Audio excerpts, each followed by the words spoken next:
Best Hindi motivation. बहुत बड़ी मुसीबत हो गई है। साजिद और रेहान सवेरे सवेरे अपनी बड़ी बहन तबस्सुम के घर पहुंचे और साजिद बोला। तबस्सुम ने पूछा, क्या हुआ अब? साजिद ने कहा, मैंने तुम्हें पहले ही बताया था कि पापा खुद के निकाह की बात चला रहे हैं। तब तुमने कहा ऐसा कुछ नहीं होगा, यूं ही बातें कर रहे हैं पापा तो। अब लो, वही बात हो गई जिसका डर था। तबस्सुम के चेहरे पर चिंता के बादल छाए, बोली, कहना क्या चाहते हो, क्या हो गया? रेहान बोला, भाईजान कह रहे हैं कि पापा ने अपना रिश्ता खुद ही पक्का कर लिया और कल रात निकाह भी कर लिया। तबस्सुम के पैरों तले जमीन खिसक गई। बोले, हाय अल्लाह, ये क्या कर दिया पापा ने? साजिद धीरे बोला, जब मैं तुम लोगों को अलर्ट कर रहा था तब तुम्हें मेरी बातें फालतू लग रही थी। अब नई अम्मा को झेलना सब। तबस्सुम बोली, मैं तो किसी को अपनी मां ना मानूं, वो पापा की बीवी जरूर हो सकती है, मेरी मां नहीं। रेहान ने कहा, आपके मानने या ना मानने से क्या होगा, दुनिया तो मानेगी ना। तबस्सुम बोली, पापा से अब खुलकर बात करनी पड़ेगी। कौन है वो औरत, कहां की है जिससे पापा ने निकाह की है? साजिद बोला, मुझे सिर्फ इतना पता है कि वो जयपुर की है, इससे ज्यादा कोई जानकारी नहीं है। अभी पापा जयपुर में ही है, शाम को आएंगे, ये बात मुझे उनके दोस्त ने बताई है। पत्नी के देहांत के बाद औलाद ने बिल्कुल ध्यान देना बंद कर दिया था। बहुएं रूखा व्यवहार करती थी और लड़के जुबानें लड़ाने लग गए थे।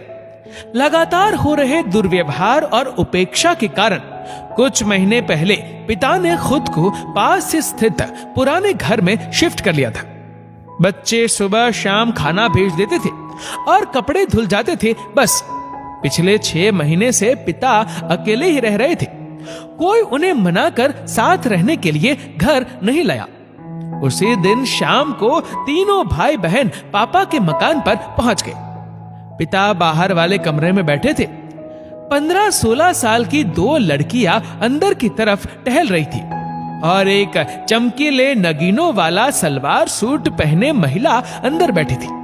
तबस्सुम ने महिला और उन दोनों बच्चियों को घूर कर देखा, फिर सीधे पिता से मुखातिब हुई, ये क्या हरकत है पापा?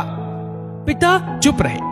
तभी साजिद और रेहान बोलने लगे, पापा आपने बहुत गलत कदम उठाया है, हमसे एक बार बात तो करते कम से कम।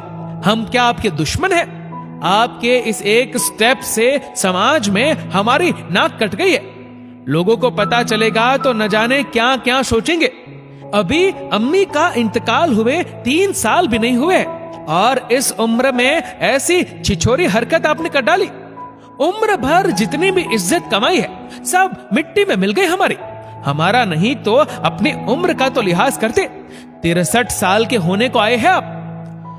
पिता लड़कों की बात बीच में काट कर बोले, इस उम्र से क्या मतलब है?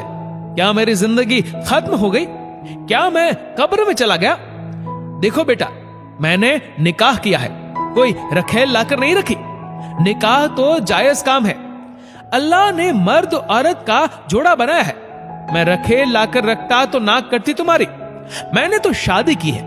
दूसरी शादी करने के कुछ बड़े कारण थे। तुम्हारी अम्मी के मर जाने के बाद मुझे ऐसा लगने लगा कि मैं भी मर गया हूं। मैं थोड़ा कमजोर हुआ तो तुम लोगों के बात करने का टोन ही बदल गया। 6 महीने से तुमसे यहां महज 50 कदम दूर घर में पड़ा हो। तुम कितनी बार मेरा हाल जानने आए? बच्चों के हाथ खाने की प्लेट भिजवा दी, बस हो गया। इतना एहसान तो लोग जानवरों के साथ भी कर देते हैं। तब तुम्हारी नाक नहीं कट रही थी। कई बार मन किया कि तुम्हारे यहां से आई थाली बाहर फेंक दूं। फिर सोचा इस घर में किसी दिन मैं मर भी गया ना तो लोगों को 3-4 दिन तक पता नहीं चलेगा कि यहाँ किसी बूढ़े की लाश पड़ी है। बस सिर्फ इसी अंजाम से डर कर तुम्हारे घर का खाना ले लेता था ताकि तुम्हें मेरे जीने मरने की खबर रहे। तुम्हें लगता है बुढ़ा 2-3 साल में मर जाएगा। कुछ लोग हर बूढ़े को देखकर यही सोचते हैं कि ये इसके मरने की उम्र है, जबकि मरने की कोई उम्र नहीं होती।